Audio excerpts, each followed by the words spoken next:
জায়গা। তবে আপনারা মসজিদ তৈরি করলে যেমন সব পাবেন, ইনশাআল্লাহ এই মুসাল্লা তৈরি করতে গেলে আপনারা সব পাবেন। এই মুসাল্লা, এই ঈদগাহকে পূর্ণরূপে রূপ দিতে গেলে অনেক খরচ আছে।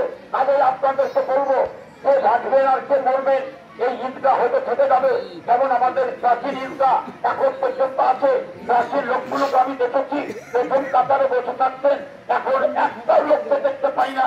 সে দক্ষিণ রাজারাজ্য, উত্তর রাজারাজ্য, মহাকালবোনা, সুরমুনি, যে লোকগুলোকে আমি দেখতাম প্রথম কাতারে বসে থাকতেন, একটাও লোক নেই, সব দুনিয়া থেকে চলে গেছে। একদিন এমন হবে আমি আপনি দুনিয়া থেকে চলে যাব, আমাদের সন্তানেরা আসবে আর তারা এই ঈদগাহকে পরিপূর্ণ করবে, এই রূপ দেবে তারা ছেলে মেয়ে নিয়ে।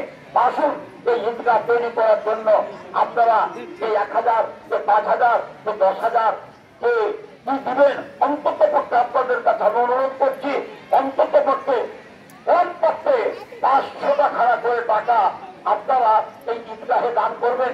এটা আপনাদের কাছে আমি অনুরোধ করছি। আপনারা দেরি না করে তাড়াতাড়ি কাজটা করুন।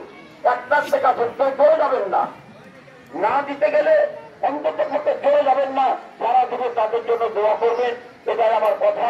আমি সর্বপ্রথমে 500 টাকা দিয়ে চেষ্টা করলাম। এবার আপনারা আসেন 500 খান করে টাকা কে আসেন দিবেন, আসেন তো ভাই। মা বোনদের কাছে তোমরা যাও, আমি কি ছেলেরাকে বলছি, মা বোনদের কাছে যাও এবং তাদেরকে বলো যে তোমরা দান দাও। মা বোন তোমাদেরকে বলছি, তাহার ডাকনা, তাহার ডাকনা, তাহার ডাকনা।